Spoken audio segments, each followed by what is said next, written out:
Баг төрөлхийтэн буюу хүмүүсийг одоо гурван амьтныг бол гурван ялгах гэж байгаа тийм ээ. Зөвхөн өөрийгөө боддог. Энийг л ерөн баг төрөлхийтэн гэж үздэг. Өөрөө болон бусдыг боддог тийм ээ.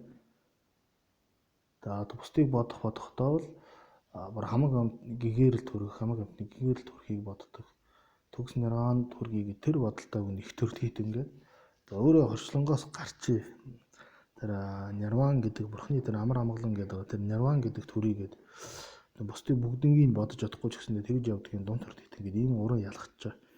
Эхний бол баг төрөлхийтэн гэдэг нь ерөн өөр болон өөрт тада хамааралтай хүмүүсийн төлөө ч юм уу амтны төлөө явж идэг хүмүүсийг л одоо баг төрөлхийтэн гэж л ялгаад байгаа.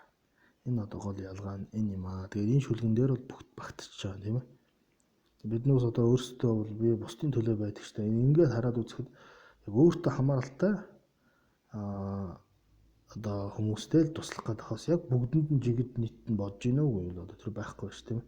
Тэр одоо бараг байхгүй юм шүү. Тийм хүмүүс байдгүй юм шиг боддог бол тэр бол бурхны шишинд бол байна. Тэр хүмүүсийг бодсодванараа гэж хэлдэг гэдэг. За тэгээд дунд төрөлхийтний хэсэг нь одоо ингээд гарах чинь тийм ээ. За нирван хүрдгэл гэж хэлээд байгаа. Яг төгс гэгэрэл биш нирван буюу амар амгалан төрдөг. За түүнд бол шарваага бариадын хөлгнөөс төрвж хэдий чинээ номсон бүгд нь дунд төрөлхийтэн бодит буюу дунд луга ерийн номын амьгт хурах бөгөөд.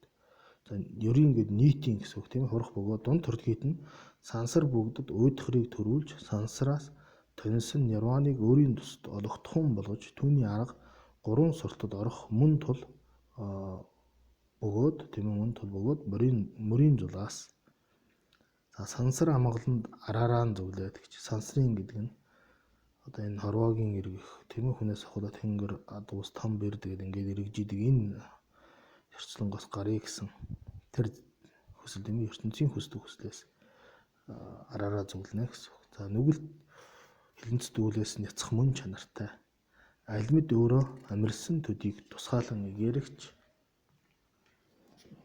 төрөлхийтэн түүнийг одоо дунд хэмээгдэхүү хэмээн номсон юм аа. Тэгээ ерийн буюу тэр нийтийн гэж хэлээд байгаа. Энд юу орж байгааг бол жишээ нь баг төрөлхийтэн бол 10.1-ийг дэвчих хой төрлөө бодох тийм ээ. Бас нэг өөрийгөө бол ёс зүйтэй ингээд явах гэж баг төрөлхийтний номын хүрээнд одоо торчж шүү дээ. Дунд төрөлхийтэн бас л 10.1-ийг дэвчин тийм ээ. За тэгээ цаашаа бол одоо бас жоохон сахил самгаар авах хэднээс бол ингээд байгаа шүү дээ. Энэ бол баг төрөлхийтэнч байдаг, дунд төрөлхийтэнч байдаг номнууд байна шүү дээ тийм ээ.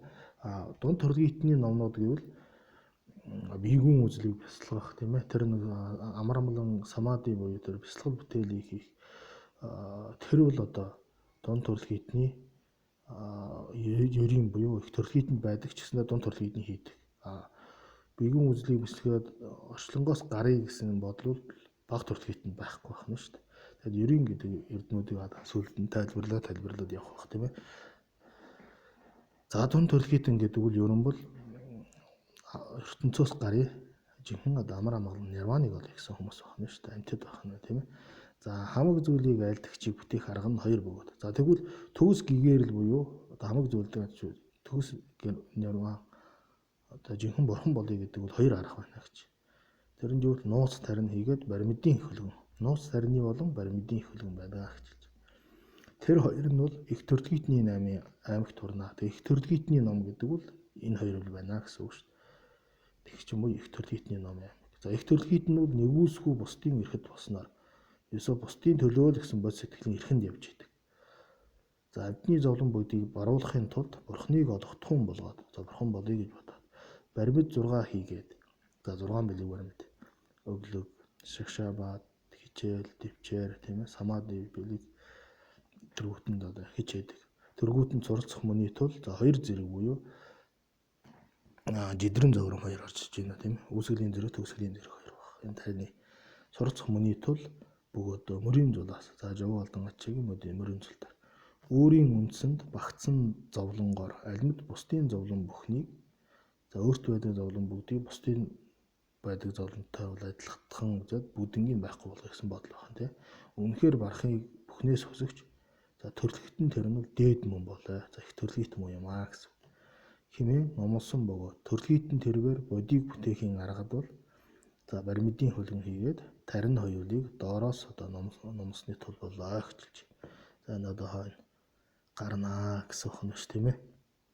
За 3 төрөл хийдний томьёог шийдэн болгоход за нотлон болгоход 3 төрөл хийдэн гэдэг ингээ гараад байгаа чаана байна уу хураангуй гэдэг номонд бахан тийм ээ. За сангийн тайлбар буюу одоо дэрмийн тайлбарт байдаг байна ш. Тэргүүтэнд бол олон номлолжсэн гэж. За тэгээд өчүүхэн төрөл хийдэн энэ насыг эрхэмлэн авах хийгээд. За бага төрөл хийдэн бол энэ нас болон зөвхөн хойд нас. За хойдыг эрхлэн авах 2 буй боловч үүнд бол 2 бөгөө тэр нь бол элт өндрийг эндүүрлүүгийн арганд оролтон баримуу гэж. За бага төрөл хийдэн дотор бол 2 янз байна гэж хэлж тээ. Бас хойдыг боддог энэ насыг гэдэг. Яг нэг гинэн буюу тэр хина ёс зүйтэй энэ насандаа нэг ёс зүйтэй байна хойд төрлөө бодно гэдэг бол бага төрөл хийдний бас жоохон ялгаатай илүү гэсэн тийм бахна ш тийм ээ. Ер нь бол хойд төрөл бодохгүй байгаа хүн бол юу ч хамаагүй хийдэг юм шиг хулгай хийх худал хэлэх тийм ээ. Зөвхөн өөртөө хамааралтай. Зөвхөн одоо өөртөө хамааралтай өөр хүүхдээ сайхан байлгана. Одоо бусдын хүүхдийг бол анхаарахгүй байна л гэсэн үг үстэй тийм ээ. Хулгай хийгээд тэгээд өөрөө сайхан байртай машинтай юу гэдгийг тэр ертөнцийн бүх юмны төлөө яваад байна шүү дээ. Тэр нь бол 10 21-ийн аль нэгийг хийгээд. Хэрвээ ёс зүйтэй хүн бол одоо тэр 10 21-ийг төвчээд өөрийнхөө гэр бүл болон өөртөө хамааралтай юмнуудаа яваад ингээ яваад байна гэсэн. Ийм хоёр ялгаагаар гаргаж байна гэсэн. За энэ бол ерөнхийд нь одоо номос эхний хэсгэнд гарч байгаа тийм ээ. 3 төрөл хийдний эрхэн дээр хурах ёс гэдэг. За 3 төрөл хийдний үдээс зэргээр хөтлөхийн учир шалтгаан нь юу юм бэ? Ингэж одоо хуваахан учир шалтгаан нь юу юм бэ гэдэг нэг хэсэгтээ гарна гэсэн хоёрдугаарт. 3 төрөл хийдний үднээс зэрэгчин хөтлөхийн учир шалтгаанд үзүүлэх 2 байна гэж. 3 төрөл хийдний мөрийн үднээс хөтлөхийн утга аль мөн зэрэг термит хөдлөхийн учир шалтгааныг үзүүлэх гэсэн юм хоёрс авч байна. Хэсэг. За анх нь термит 3 төрөл хийдний номлоос ч их төрөл хийдний мөрөд бос хоёрын мөрч бүрэн хурахын тулд тэр хоёр их хөлөгний мөрийн гишүүн мөн бөгөөт гэж хэлж байна. За ингээд үзэх юм бол 3 төрөл хийдний мөрөл гэж яриад байна. Цаашаа бол энэ хоёр зөв мөрнүүд нь бага төрөл хийдний номонд хүртэл байдаг. Жишээ нь 10 21-ийг дэвчих. Одоо орчлонгоос гарыг гэдэг энэ одоо гол эрдэнүүд бол их төрөл хийдэн ч байгаа тийм ээ. Тийм учраас энд бол хургана гэдэг нэнгээр хэлж байгаа. За тэгээд